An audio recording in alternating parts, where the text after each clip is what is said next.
Ladies and gentlemen, welcome to the initial For What It's Worth. I'm your host, Ryan. I said beforehand I would never talk politics, but I'm going to be 58 years old soon, and I've kept my mouth shut long enough. Um, as far as the war going on in the Middle East, before I bring him on, I'm just going to read it off the X here. Mr. I hope I'm pronouncing it right, ALON BURNSTEIN, visiting assistant professor, Israel Institute fellow, Department of Political Science, Tufts University. Let's bring him on, Mr. ALON BURNSTEIN. Thank you so much for coming on, ALON. Thank you for having me, Ryan. You can see him on Fox News Live a lot. I always have Fox News Live on to follow stuff.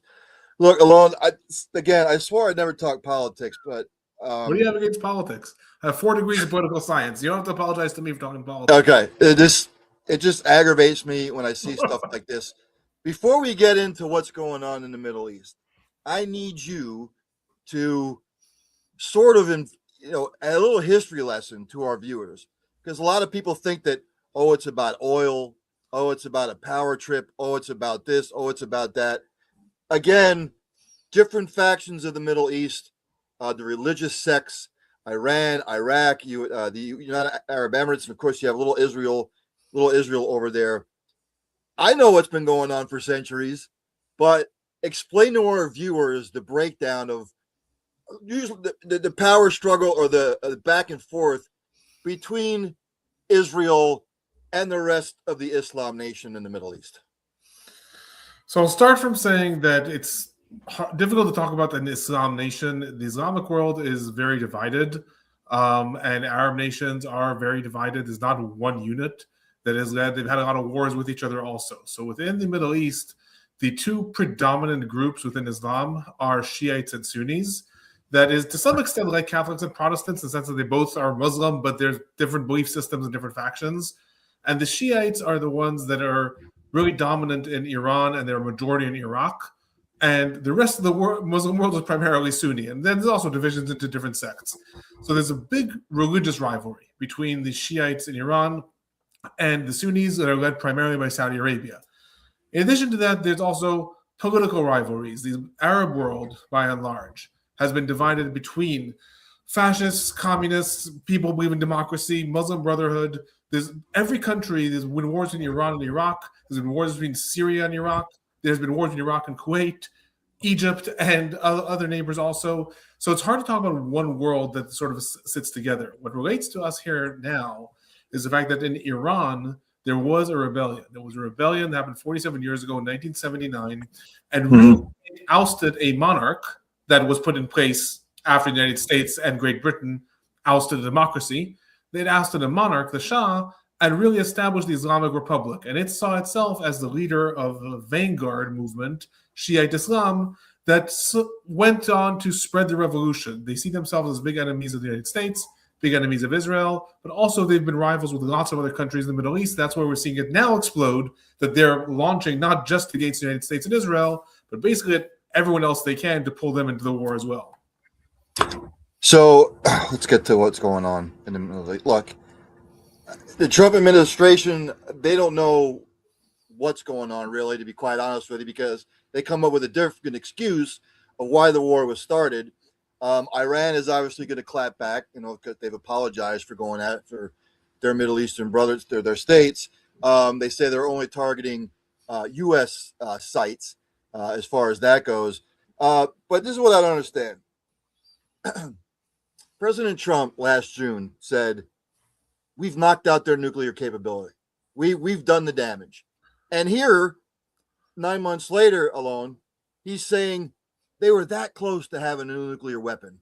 So I don't understand. Make me understand as far as all that goes. I mean, Marco Rubio has come out and said stuff, and then Pete Hegseth comes out and said, and I watched the Iranian foreign minister yesterday saying, look, they're the ones who started the war. We were not close to having nuclear capability. All we had were ballistic missiles. I don't know what to believe. So first of all, you're absolutely right. And by the way, the United States and Israel are both they both followed the same trajectory that you said. They had the war in June that was primarily led by Israel. The United States had participated in a grand total of 3 bombings that happened. Then they intercepted a lot of missiles, but they did not carry out a lot of offensive operations in Iran. That was almost all Israel. And then when it was done, both Netanyahu and Trump sought to say the reason why we had to do that is because we've knocked down their nuclear capabilities. They both said, Trump said that they destroyed all the uranium. Netanyahu said they didn't destroy all the uranium, but the nuclear program is buried and never going to come back. Both their militaries, the Israeli military and the U.S. military, the intelligence were saying that's blatantly not true. Like they did not succeed, but the politicians didn't want to listen. Trump, in fact, threatened to fire the intelligence officers that were saying that the Iran's nuclear capabilities are still there. Now, what we're seeing is that, very, as is the case often, politicians were saying what was good for them politically, and the military experts were saying what is more likely close to the truth in terms of the fact that Iran certainly still had its nuclear materials and was still possibly aspiring for a nuclear weapon. Were they really weeks away from getting a nuclear bomb? What can I tell you? Netanyahu's been saying that since 2013, that they're weeks away from getting a nuclear bomb. Iran has definitely shown itself to be not trustworthy. Let's start with that. Right. Definitely shown itself to be hostile towards Western forces, Israel, Europe, and the United States. And they've definitely not bought themselves any trust and any respectability when it comes to the possible pursuit of nuclear weapons. That said, to justify military actions saying they're about to have nuclear weapons, again, it may be. We don't know the briefings that the White House gets and that Israel gets. What we can say is that for years they've been saying that we have to carry out these various different things because they're about to have nuclear weapons. I will just say one thing. The Obama administration signed a nuclear deal with Iran. That nuclear deal was not supposed to stop all their uranium enrichment. It was supposed to delay them for 10 years. The United States is the one that backed out of that deal. It backed out of that deal under Trump in 2017. Now, the excuse then was that Iran had been lying about what it was doing vis-a-vis ballistic missile capabilities and vis-a-vis the amount of enriched uranium that they had. And maybe that's true. According to Israel, it was Israeli intelligence, maybe that's true. But pulling out of that deal meant that Iran was no longer obligated to it. So anything that theoretically happened since then, a lot of people are citing Iran saying, look, they never lived up to the deal. And Iran's counter is, no, wait a minute, you backed out of the deal. So really, there's been no nuclear deal in effect with the United States. There was one with Europe that continued until basically August of 2025. And that's what started the spiral. We have to remember, this whole thing started because of an economic crash in Iran that led to protesters taking to the streets, led to Trump saying Iran has to stop killing protesters. From that, within a month, we were talking about Iran about to get nuclear weapons, ballistic missiles, supporting its proxies. No one's really talking about the protesters anymore, which was really the reason why this all started. So if you're confused about where this war started, where it's supposed to get to, you're right to be confused. Maybe all of those reasons are true. I'm not saying they're not. Maybe they're all true. But it seems very coincidental that they're all happening one after the other and that the justification keeps on changing each time.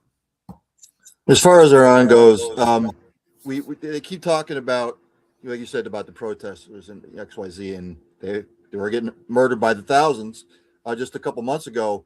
There is a certain faction in Iran, as far as the population goes, that welcomes the death of the Ayatollah. But at the same token, there's a lot of faction that follows the Ayatollah and the clerics, what they say, religiously. So again, it's like a 50-50.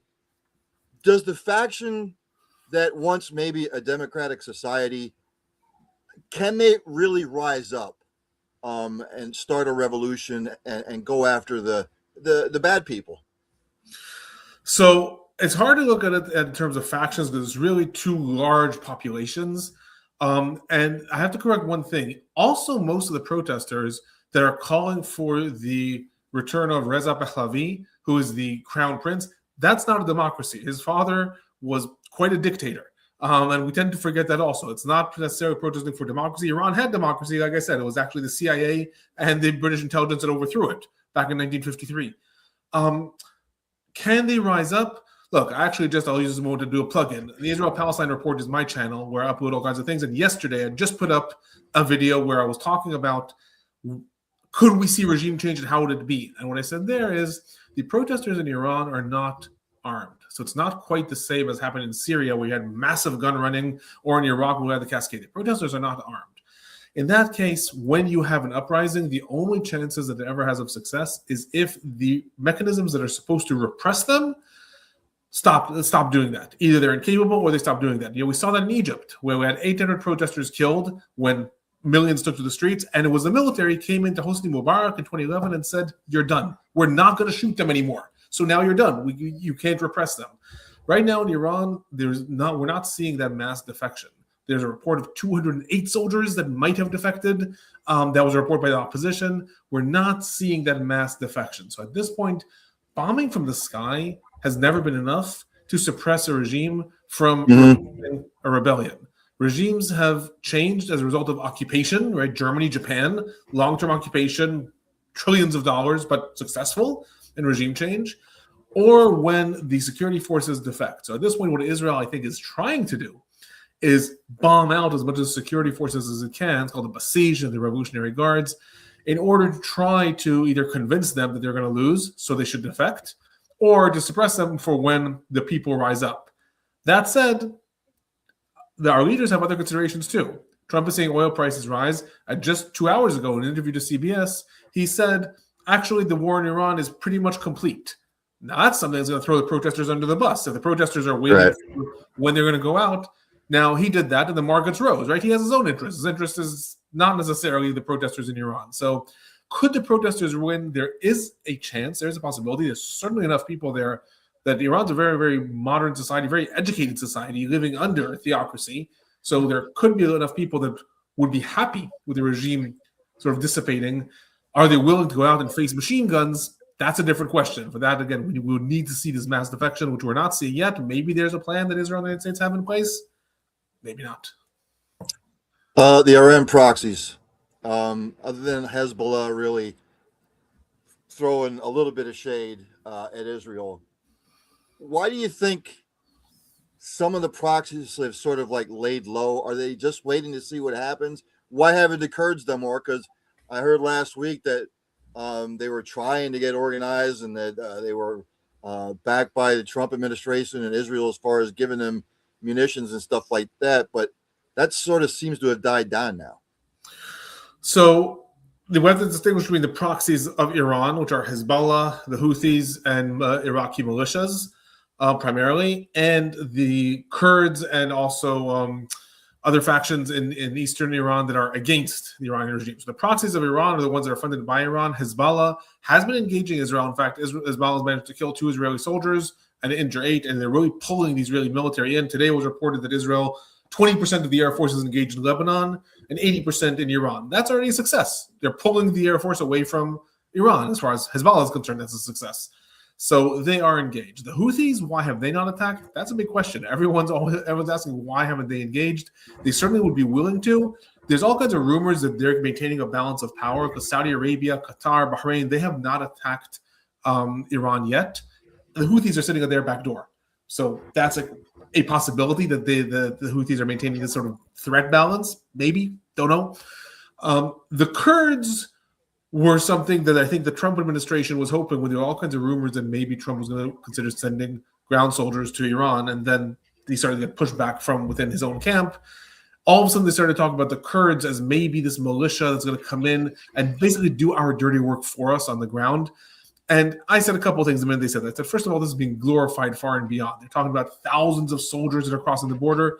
According to some reports, it was several dozen Kurdish armed people who were crossing the border. There are massively armed Kurds throughout the Middle East.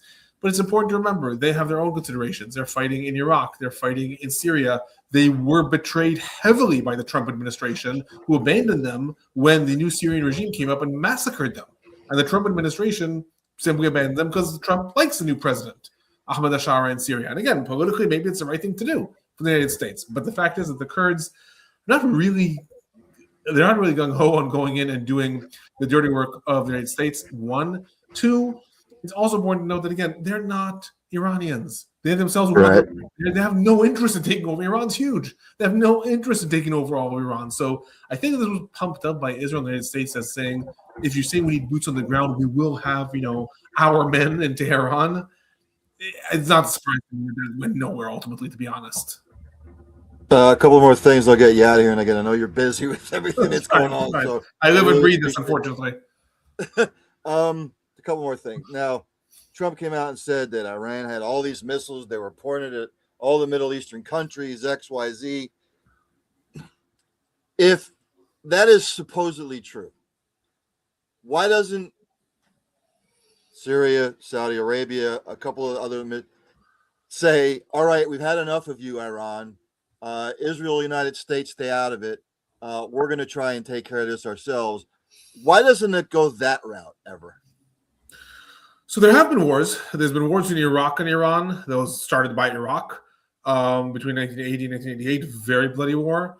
And there have been engagements between Saudi Arabia and Iran. But two things. First of all, most of those countries don't have militaries that could rival Iran. Part of the way the United States has set up its alliance systems in the Middle East is they basically tell these countries, don't develop strong militaries, we'll protect you. Because the United States wants bases in Saudi Arabia to protect the oil fields. It wants bases in Qatar to protect natural gas fields. It wants bases in the United Arab Emirates and Bahrain and all these places. And as a result, those countries have alliances with the United States saying we won't produce our military. That is why they also have a lot of money to build artificial islands, and God knows what they're doing, because they're investing a lot, for example, in education and also in universities in the United States and elsewhere, because they also don't need to invest that much in defense. The United States is the one that invested in them. Qatar, by the way, under Trump, has a defense alliance like NATO. It's a mutual defense alliance. If one's attacked, it's as though the other one's attacked. Qatar is the most defended country in the Middle East right now. So that's one reason they don't have the military. The second reason is there was a balance of power. It was almost like a Cold War between Iran and Saudi Arabia and these other countries over the years, but they never actually went to war, much like the Soviet Union and the United States, right? They always fought elsewhere in Syria, in Yemen, in Iraq, in Lebanon. So they never actually wanted this to come to explosion. What is surprising, I was asked the other day, interview, I think, live now, how is this going to affect the Middle East long term? And one of the things I said is what we're going to probably see is an arms race and arms buildup, because Iran broke a taboo there. Within the Arab countries, within the Muslim countries, there was always an understanding that even if we go to war, we're not attacking each other's natural resources, oil, fields, gas production. The entire Middle East relies on this, and Iran is set to hell with that. They see this as a fight for survival, and they are willing to burn down the Middle East. And so they've attacked the oil fields in Saudi Arabia, the gas fields in Qatar, the United Arab Emirates. And however this ends, if it ends with a new regime in Iran or not, we're probably going to see what you were saying. We're probably going to see these countries saying, okay, we need now our own military strength and capabilities, which is going to be a whole other mess coming into the Middle East. And then the last thing before I get you out of here. Look, I've said this for years and years and years. I had discussions with friends about this. ALON, this has been going on for thousands of years in the Middle East, as far as Israel, whoever. There's never going to be solid peace in the Middle East, because when you think you have peace, or when you think you have a ceasefire, or you go out and time out, and you go out and time out, and it's going to be fine for a while, there's always going to be that next generation that comes up that's being taught this, that, and the other thing. And they're always not going to want peace, period. What makes any foreign dignitary, whether it's Trump or another head of state, thinks that they're going to make that big a difference where there's going to be all this like peace for 100 years in the Middle East? So first of all, I salute your optimism that any leader thinks 100 years forward. Leaders in democracies think 4 years forward. That's the extent to which most leaders think. And as one. Two, I want to push back a little bit on the conception that there's always been wars in the Middle East. The Middle East has not always been this source of controversy. In fact, specifically between Israel, when Israel has existed only since 1948, Jews in the Arab and Muslim world lived peacefully. Anti-Semitism not really exist in the Arab and Muslim world until the 20th century, when there was certainly a large amount of anti-Semitism and ethnic wars and etc., compared to Jews in other places that there was a lot of strife in the Christian world. And that's important because some people who look at history say, look, you can turn back this dial. I don't agree with them. It's 100 years is certainly 1,000 years doesn't matter. It's a lot of animosity. Yeah. But there are a couple of things that we do see. We do see that when countries realize that it's in their mutual interest, it is possible to spiral down. Israel and Egypt have been at peace since 1979, And we've had revolutions. We've had the Muslim Brotherhood. We've certainly had hawkish governments in Israel. But they haven't violated that. They've threatened, they've bullied, they've armed. They haven't violated it. Israel and Jordan since 1994. Other countries that have been at war, Saudi Arabia was at war with Egypt back in the 60s. Countries, and then at some point they realize it's in my interest. Trump comes in with a vision. Everything with Trump is real estate, oil, and money. That's his vision. That's how he sees the world. His assumption is that everyone wants to get rich. So if we just show them, this is what is a big deal with Gaza. We'll put Gaza back here. Big deal with Gaza. If we just show Hamas that they can be rich and they can own hotels on the beach, obviously they're going to want to lay down arms. It's a perception. Is it always right? Is it always wrong? In some places, it probably would work. In the Middle East, I more would follow what you're saying. There's ideology that builds for generations, and you can't buy that away with money. But it's not unreasonable for some leaders to come and say, if I manage to find a way to show both sides that they can benefit and have stability as leaders, have stability and benefit their people, maybe we can break through some of these barriers. I don't think that it can happen economically. It's not going to be just by making people realize they can make money, because people here are building ideologies. It's hard for Americans to comprehend that people take like religious zealotry or national zealotry really seriously. America will look at things through the prism of capitalism, but we really look at things seriously. However, we have cases like Israel and Egypt, Israel and Jordan, Saudi Arabia and Egypt, etc., Syria and Lebanon. We have had situations where leaders realize for their own national selfish self-interest, it's better to dial things down, and that has worked. You can sometimes break that cycle. I don't think Trump's looking at it in the right way necessarily, but it's not unheard of for leaders to come in and say, let's try to break that cycle. I'll say that. In your estimation, where does this all wind up? How does this end up? You mean this war or the entire Middle East? Just this war. Forget about the entire Middle East, because that's a whole other show. To be honest, it all depends, like I said, on internal Iran security forces, because Iran is not trying to fight off the Israeli military and the U.S. military. They know that they can't. They know that already from 12 days in June. Certainly now with this massive armada that the United States has thrown in and Israel, what it's throwing in, they know they can't. All they need is to survive. If they survive until the world, due to oil prices, due to stock markets, due to threats in Europe, if the world comes and convinces Trump enough and they survive, then they're fine. Then they'll go back and rebuild. They don't care. They don't care how much their country's bombed out. More bombings are not going to help. Now the United States is bringing in another aircraft carrier. That's not going to make the difference. If they survive internally, then they will survive. Right now, they've appointed a new supreme leader, Mujtaba Khamenei, the son of the previous supreme leader. Trump was saying that he needs to cooperate or he'll be assassinated. That's already a different tone. 2 days ago, he was saying he's just going to be assassinated. Now he needs to cooperate. Now Trump said maybe the war's coming close to completion.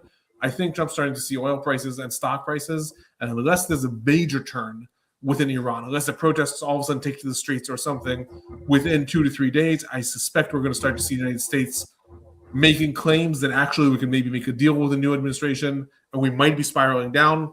But again, it's Trump. He loves to be unpredictable. It's a policy strategy. You never know what he's thinking. Far be it for me to presume that I know what he's actually thinking, but that's how I'm starting to read the map over the last 24 hours. Ladies and gentlemen, that's ALON BURNSTEIN, the Israel-Palestine Report. Other than at Israel-Palestine Report, where can the people get a hold of you other than that? So that's the best way to get a hold of me. Go to my website. Also, there's contact me. And if you have any questions, you contacted me, I think, through my website.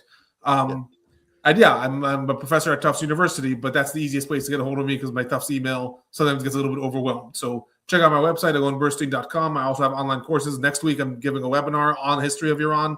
So happy to hear from anyone, but that's the best place to find me. This is all said and done. I will be picking your brain again. Post whatever's going on. So I know you're busy. Take care. Thank you. Have a good day. Thank you, sir. ALON BURNSTEIN, ladies and gentlemen. Again, it always fascinates me. Like I said, I swore I would never talk politics, but stuff like this aggravates me, and it's always good to get in-depth knowledge from an expert. And he is obviously an expert. So thanks to him for coming on. I am not going to go over anything else. This is the initial show. I'm going to try to do this every Monday, 5 p.m. for what it's worth here on the Cole County Entertainment Network. Me being your host, Ryan Neff. Again, questions, comments, criticisms, always welcome. I'm trying to line up some more guests to come on. I'm trying to get some things in the works. Again, this is not going to be an everyday thing. It might be like an every Monday uh, thing. Maybe at 6 o'clock, maybe at 5 o'clock. I don't know. I'm trying to tailor it to when guests might come on. So, thanks to ALON Bernstein. Again, with all the craziness going on, you just hope and pray for our military. Just, I think it's nonsense. I think it's useless. So, but this is just the world we're living in right now. We have to deal with it the best we can. So, at 7 o'clock, I'll be back live, Cole County Entertainment Network, with another edition of Early Eating Sports Buffet with the Ginch. All kinds of stuff going on in NFL free agency, March Madness. The tournaments are going on. Already some madness going on. Teams that have losing records winning their tournaments. So you know somebody with a winning record is going to get left out because you're a tournament winner, you get the automatic bid. So again, thanks to anybody who tunes in, checks out the replay. I'm out. I'll be on at 7 o'clock. Early Evening Sports Buffet with Ginch.